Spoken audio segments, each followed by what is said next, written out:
रामायण कथा प्रारंभ। कौशल प्रदेश, जिसकी स्थापना मनु ने की थी, पवित्र सरयू नदी के तट पर स्थित है। सुंदर एवं समृद्ध अयोध्या नगरी इस प्रदेश की राजधानी है।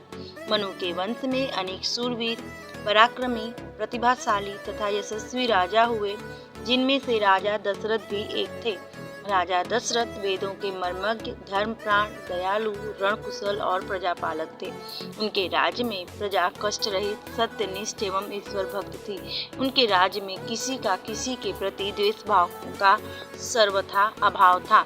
एक दिन दर्पण में अपने कृष्ण वर्ण केशों के मध्य एक श्वेत रंग के केश को देखकर महाराज विचार करने लगे कि अब मेरे यौवन के दिनों का अंत निकट है और अब तक मैं निसंतान हूँ। मेरा वंश आगे कैसे बढ़ेगा तथा किसी उत्तराधिकारी के अभाव में राज्य का क्या होगा। इस प्रकार विचार करके उन्होंने पुत्र प्राप्ति हेतु पुत्र यष्टि यज्ञ कराने का संकल्प लिया।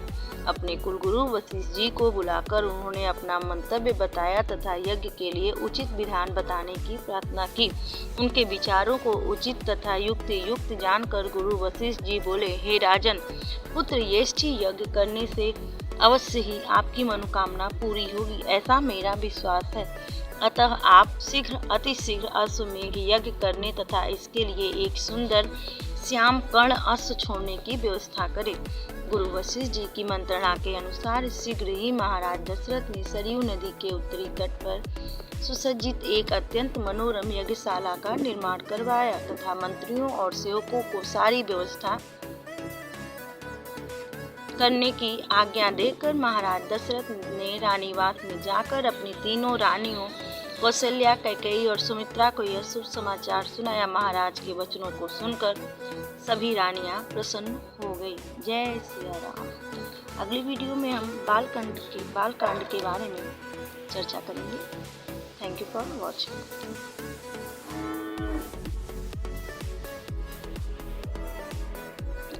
आज्ञा देकर महाराज दशरथ ने रानीवास में जाकर अपनी तीनों रानियों को कौशल्या, सुमित्रा और कैकेयी को यह समाचार सुनाया।